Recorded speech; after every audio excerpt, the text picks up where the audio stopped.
శంకర భగవత్పాదులు శివానంద లహరి చేస్తూ ఒక శ్లోకంలో ఒక మాట అంటారు. వటుర్వా గిహీవా యతిరపి జటీవా తదితరో నరో వా యత్కశ్చిత్ భవతు భవకింతేన భవతి యదీయం హృత్పద్మం యది భవదధీనం పశుపతే తదీయస్త్వం శంభో భవసి భవభారంచ వహసి అంటారు.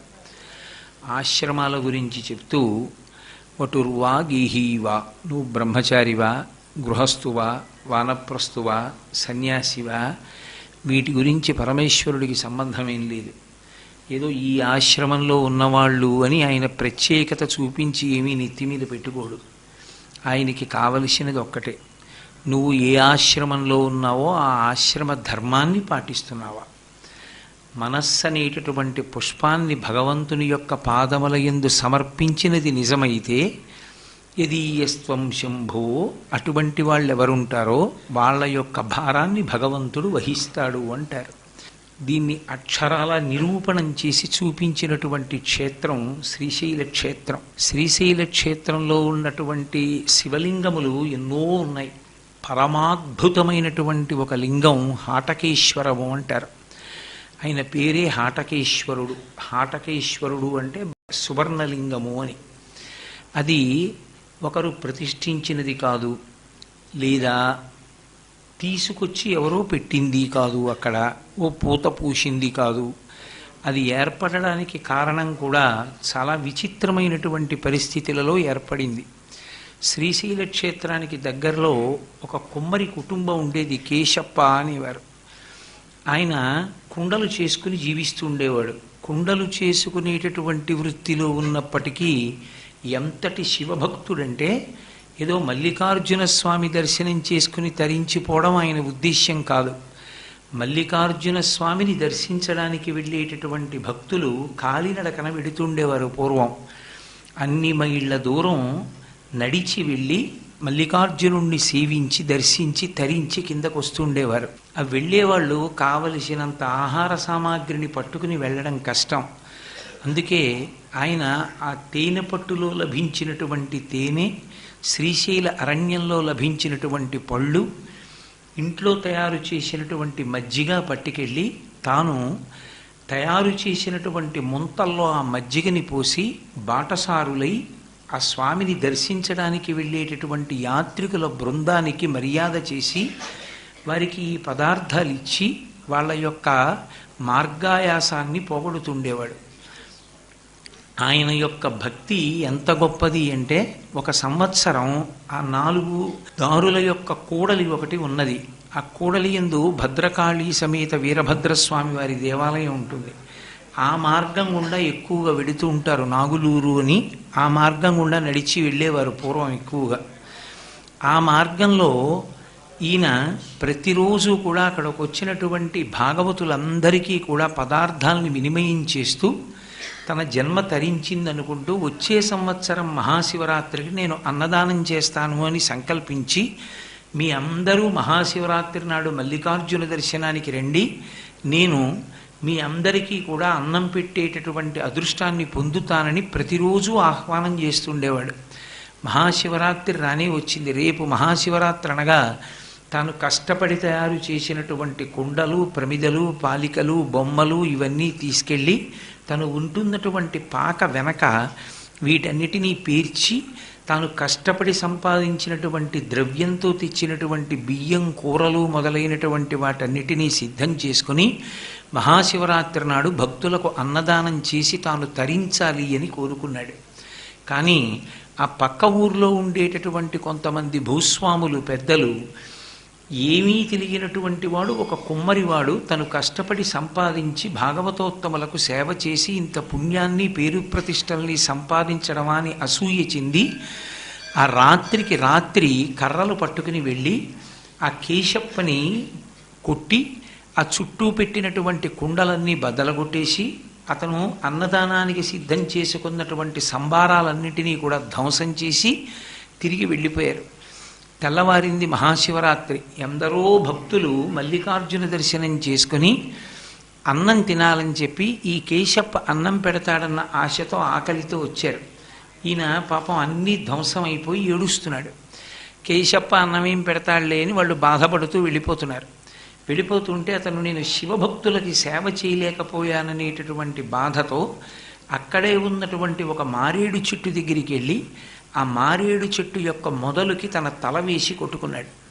కొట్టుకుని నీ యొక్క భక్తులకి సేవ చెయ్యని నాడు నేను శరీరం విడిచిపెట్టేసినా పర్వాలేదు, నేను నీ మ్రోల మరణిస్తానని మారేడు వృక్షాన్ని పరమశివ స్వరూపంగా భావన చేస్తారు కాబట్టి దానికి వేసి తన తల బాదుకుంటున్నాడు.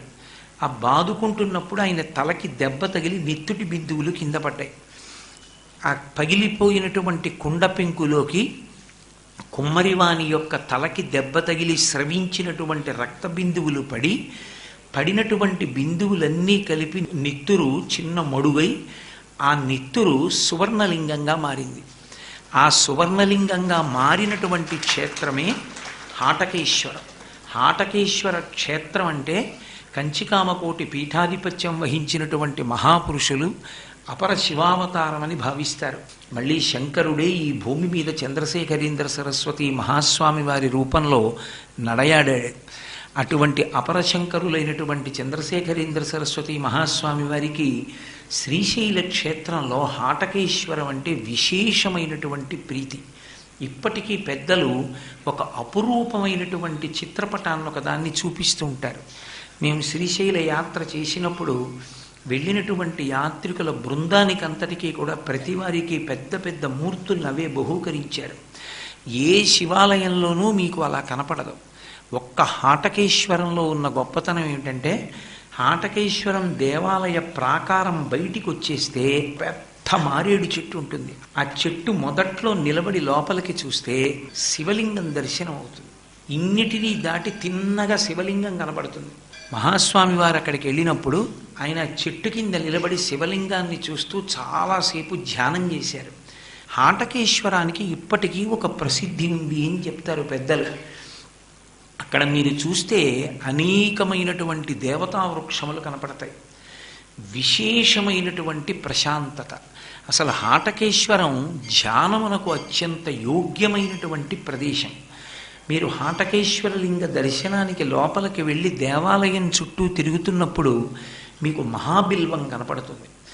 నాకు తెలిసినంత వరకు ఆంధ్రదేశం మొత్తానికి మహాబిల్వం ఉన్నటువంటిది రెండు ప్రదేశాల్లో ఉంది.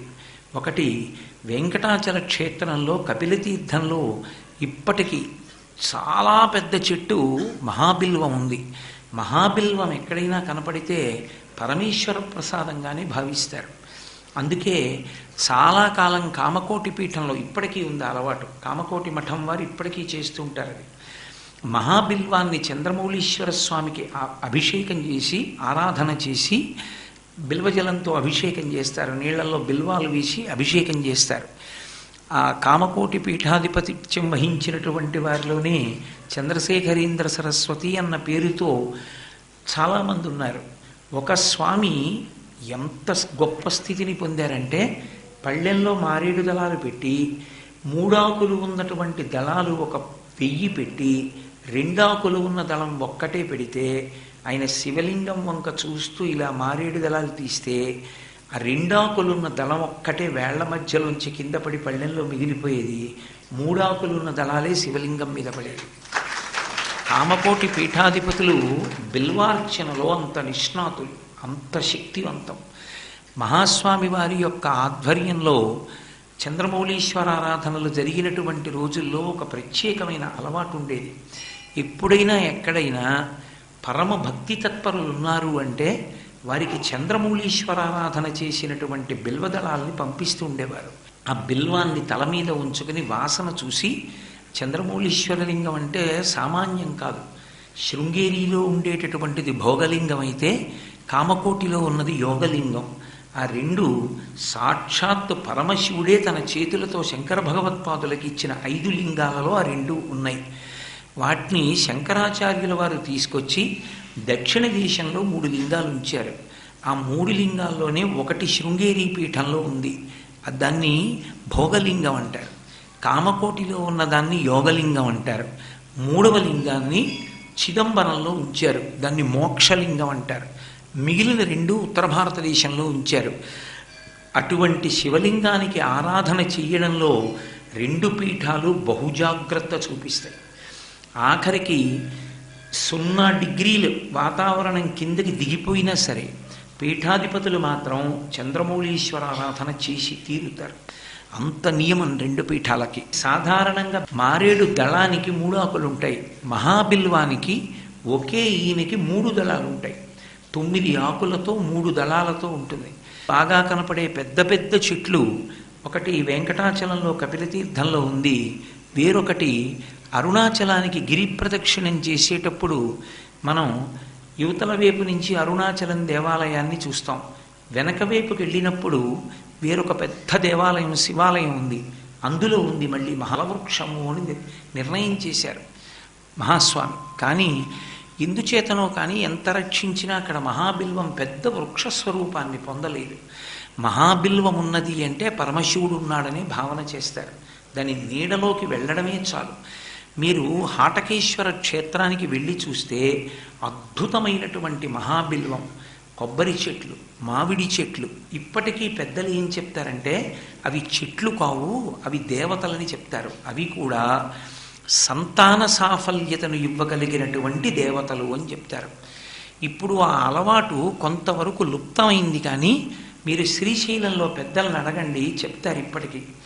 శ్రీశైలంలో నిస్సంతువులైనటువంటి వాళ్ళు శ్రీశైల క్షేత్రానికి వెళ్ళి హాటకేశ్వరంలోకి ప్రవేశించి ఆ దేవాలయంలో దంపతులిద్దరూ మౌనంగా ప్రదక్షిణం చేస్తుంటే వాళ్ళకి సంతానం కలగకుండా ఏ పాపము ప్రతిబంధకముగా వచ్చి నిలబడిందో ఆ పాపము ప్రదక్షిణంలో పోతుండేది. ప్రదక్షిణాలు చేస్తుండగా పోగానే ఏదో ఒక చెట్టు మించి పైనుంచి కాయ కింద పడేది. అంటే దేవతలు అనుగ్రహించారని గుర్తు. ఆ కాయి పురుషుడు స్త్రీ పంచుకు తిని ఇంటికి వెళ్ళేవారు. పండంటి బిడ్డ పుడుతుండేవాడు. ఇప్పటికీ చాలామంది పెద్దలు అదే చెప్తారు. నిస్సంతువులైనటువంటి వాళ్ళు, సంతానం లేని వాళ్ళు హాటకేశ్వరంలో ఉన్నటువంటి శివలింగానికి ప్రదక్షిణాలు చేస్తే అక్కడ ఉన్నటువంటి దేవతా వృక్షములన్నీ కూడా సంతాన వృక్షములు అని పిలుస్తారు. నేను ఏదో నా నోటికొచ్చింది చెప్తున్నానని మీరు అనుకుంటున్నారేమో. నేను వ్యాసప్రోక్తమైన స్కాంద పురాణంలోంచి చెప్తున్నాను ఈ విషయాలు. శ్రీశైల క్షేత్రం యొక్క వైభవం సామాన్యమైంది కాదు. అంత అద్భుతమైన క్షేత్రం. ఎంత గొప్ప క్షేత్రం అంటే శ్రీశైలం. శంకరాచార్యుల వారికి వారి వాంగ్మయంలో వారికి ఒక అలవాటు ఉంది. వారు క్షేత్ర ప్రసక్తి చెయ్యరు. వారు ఎక్కడా కూడా క్షేత్రం పేరు చెప్పడం అన్నది ఉండదు. ఒకవేళ క్షేత్రం గురించి చెప్పవలసి వస్తే వారు క్షేత్రాల గురించే వేరే శ్లోకాలు చేస్తారు. 12 జ్యోతిర్లింగ స్తోత్రము అని చేస్తే సౌరాష్ట్రే సోమనాథంచ శ్రీశైలే మల్లికార్జునం అని అప్పుడు క్షేత్రాలు చెప్తారు తప్ప ఇతరమైనటువంటి భక్తి సంబంధము తత్వ సంబంధమైన వాంగ్మయాన్ని ఇచ్చేటప్పుడు మధ్యలో క్షేత్ర ప్రసక్తి చేయరు శంకరాచార్యుల వారు. అటువంటి శంకరాచార్యుల వారు తాను శివానందలహరి రచించేటప్పుడు సంధ్యలోకి చేరారు. సంధ్య అన్న మాటకు అర్థం ఏంటంటే పుస్తకం 100 శ్లోకాలతో ఉంది శివానందలహరి. అది శతకం కాదు. శతకం అయితే 2 ఒడ్లు ఉంటాయి. ప్రారంభము 1వ శ్లోకంలోకి వెళ్లే ముందు ఒక ఒడ్డు అయితే 100వ శ్లోకం తర్వాత ఒక ఒడ్డు. ఒక ఒడ్డు దగ్గర దిగి వేరొక ఒడ్డు ఎక్కుతారు. శివానందలహరిలో ఒడ్డు దిగినవాడు ఒడ్డు ఎక్కడు, కొట్టుకుపోతాడు. అందుకని దాని పేరు లహరి. ఆనందలహరి అంటే శివానందలహరి అంటే శివానందమునందు మైమరచి వెళ్ళిపోతాడు అంతే. అంటే తాను శివుడు అవుతాడు. అటువంటి తత్వాన్ని ఇవ్వగలిగిన గ్రంథం కాబట్టి దానికి శంకర భగవత్పాదులు శివానందలహరి అని పేరుంచారు. శివానందలహరి శ్లోకాలలో ఎక్కడా శంకరాచార్యుల వారు క్షేత్ర ప్రసక్తి తీసుకురాలేదు. ఏ క్షేత్రం గురించి మాట్లాడాల. ఖచ్చితంగా సగంలోకి వచ్చేటప్పటికి మాత్రం 100 శ్లోకాలలోనూ సగంలోకి వస్తే సంధ్య అంటారు. సంధ్య అంటే రెండిటికి నడిమి. ఆ సంధ్య ఎప్పుడూ శివస్వరూపం. సంధ్యాకాలం ఎప్పుడైనా కూడా శివస్వరూపం. అందుకే మీరు చూడండి, పూర్వ సంధ్య అంటాం. అంటే చీకటిపోయి వెలుతురు రావడానికి మధ్యలో ఉన్న కాలం. ఉత్తర సంధ్య అంటే వెలుతురు పోయి చీకటి వచ్చేటటువంటి కాలం. మాధ్యాహ్నిక సంధ్య బాగా ప్రకాశించేటటువంటి సూర్యుడు తన ప్రకాశాన్ని ఉపసంహారం చేయడానికి పడమటి దిక్కుకి ఒరిగిపోతున్నటువంటి సంధ్య. ఇలా సంధ్య అంటే రెండిటికి నడిమి కాలం. శంకరాచార్యుల వారు శివానంద లహరిలో సంధ్యలోకి ప్రవేశించారు. అంటే శ్లోకాలని రచన చేసేటప్పుడు మధ్యలోకి వచ్చారు. మధ్యలోకి వచ్చినటువంటి శంకరాచార్యుల వారు ఆ శ్లోకం దగ్గరికి వచ్చేటప్పటికి శ్రీశైల ప్రసక్తి తీసుకొచ్చారు. శంకర భగవత్పాదులంతటి వారు శివానంద లహరి మధ్య శ్లోకంలో శ్రీశైలం చెప్పారు అంటే మీరు ఆ క్షేత్ర వైభవం ఏమిటో అర్థం చేసుకోవచ్చు. అసలు ఆ క్షేత్రంలో ఉండేటటువంటి వృక్షములన్నీ కూడా దేవతా వృక్షములు. శ్రీశైల ప్రభ అని ఒక పుస్తకం వస్తుంటుంది. శ్రీశైలంలో కొన్ని కొన్ని చెట్లు ఆకాశంలో ఎగిరి వెళ్ళిపోతాయి. ఇప్పటికీ మహావృక్షాలు కూకటి వేళ్లతో లేచి గాలిలో వెళ్ళిపోయి వేరొక చోట దిగుతాయి. ఒక్క శ్రీశైలంలోనే దిగుతాయి. మల్లెల తీర్థం అని ఒక తీర్థం. ఆ తీర్థ స్నానం అద్భుతమని చెప్తారు పెద్దలు. ఆ తీర్థానికి ఆవలివేపు ఉన్న చెట్లన్నీ దేవతా వృక్షాలే. సామాన్యంగా అందులోకి ఎవరు ప్రవేశించడం సాధ్యం కాదు. అంత తేలిక కాదు, అంత సాహసం కూడా చెయ్యరు. అక్కడ చెట్లు లేచి ఆకాశంలో ఎగిరి వెళ్ళిపోతుండగా ఆ సంపాదకత్వం వహిస్తున్నటువంటి చక్రవర్తి గారు స్వయంగా చూడడం జరిగింది. చూసి ఆయన తెల్లబోయి నోరు వెళ్ళబెట్టి ఉండిపోయారు. చెట్లు లేచి వెడుతూ ఉంటాయి. అంత గొప్ప క్షేత్రం శ్రీశైల క్షేత్రం. అందుకే శంకరాచార్యుల వారు సంధ్య దగ్గరికి వచ్చేటప్పటికీ సంధ్యారంభ విజృంభితం శృతిశిరస్థానాంతరాధిష్ఠితం సప్రేమ భ్రమరాభిరామమసకృత్సద్వాసనాశోభితం భోగీంద్రాభరణం సమస్త సుమన పూజ్యం గుణావిష్కృతం సేవే శ్రీగిరిమల్లికార్జున మహాలింగం శివాలింగితం అంటూ సేవే శ్రీగిరి మల్లికార్జున మహాలింగం అని పరమస్పష్టంగా మహాలింగం అన్న మాట వాడారు. ఒక్క శ్రీశైలంలో ఉన్న లింగానికి మహాలింగము అని ఎప్పుడు పిలుస్తారంటే శైవాగమం సిద్ధించాలి. అంటే దేవాలయం లోపల సిద్ధించడం కాదు, ఆలయానికి బయట సిద్ధించాలి. సిద్ధిస్తే మహాలింగం అని పిలుస్తారు. దక్షిణ దేశంలో మధ్యార్జునం అని ఒక క్షేత్రం ఉంది. అందులో ఈశాన్యమనందు నటరాజు భైరవుడు. అలాగే ఆగ్నేయం దగ్గరికి వచ్చేటప్పటికి సోమాస్కందుడు, దక్షిణానికి వచ్చేటప్పటికి దక్షిణామూర్తి, నైరుతికి వస్తే వినాయకుడు, పశ్చిమానికి వస్తే సుబ్రహ్మణ్యుడు, ఉత్తరానికి వస్తే చండీశ్వరుడు. తమంత తాముగా బయట దేవాలయాలు వెలిసి ఉండాలి చుట్టూ. ఒక్కొక్క క్షేత్రం శివాలయానికి ఎటు ఉండాలో లోపలైతే అలా బయట వెలిసి ఉండాలి. అది ఈ గుడి కోసం కట్టింది కాకూడదు. ఈ గుడికి ఉపాలయాలుగా అలా వచ్చి ఉండాలి. తమంత తాము అలా వస్తే ఆ లింగాన్ని మహాలింగం అని పిలుస్తూ ఉంటారు సంప్రదాయంలో. దక్షిణ దేశంలో మధ్యార్జునంలో ఉన్నటువంటి లింగం మహాలింగం అంటారు. మళ్ళీ శంకరాచార్యుల వారు తన వాంగ్మయంలో, శంకరులంటే అపరశంకరులు, మరొక పరమశివుడు, అటువంటి శంకరాచార్యుల వారు మహాలింగం శివాలింగితం అన్న మాట వాడింది ఒక్క మల్లికార్జున లింగానికే వాడారు. అంత గొప్ప శివక్షేత్రం శ్రీశైల క్షేత్రం. అటువంటి క్షేత్రంలో ఉన్నటువంటి హాటకేశ్వరంలో ఉన్నవన్నీ దేవతా వృక్షములే అంటారు. అందుకే అక్కడ తిరిగిన, ప్రదక్షిణం చేసిన, వాటి నీడలో నిలబడినా కూడా దేవతల యొక్క అనుగ్రహం కలుగుతుంది అని చెప్తారు. దేవతలకు ఒక లక్షణం ఉంటుంది. దేవతల్ని మీరు చూసినా, మిమ్మల్ని దేవతలు చూసినా వాళ్ళు అనుగ్రహించకుండా వెళ్ళరు. అది వాళ్ళకి ధర్మం. ఒక్కొక్కరికి ఒక్కొక్క ధర్మం ఉంటుంది. దేవతలకి ప్రధాన ధర్మం ఏమి అంటే, దేవతలు వచ్చారనుకోండి, దేవతలున్న చోటికి మీరు వెళ్ళారనుకోండి, వాళ్ళు అనుగ్రహిస్తారు. అందుకే హవిస్సు అందరూ ఇవ్వరు. యాగశాల లోపలికి వెళ్ళి దానికి అధికారం ఉన్న వాళ్ళు హవిస్సు ఇస్తారు. యాగశాలకి ప్రదక్షిణం అందరూ చేస్తారు. యాగశాలలోకి దేవతలు పిలిచినా ఎందుకు రారో చెప్పింది వేదం. కోడిగుడ్డు తిన్నవాళ్ళు ఎవరైనా యాగశాల చుట్టూ ఉంటే రారు. కోడిగుడ్డు అంత నిషిద్ధం.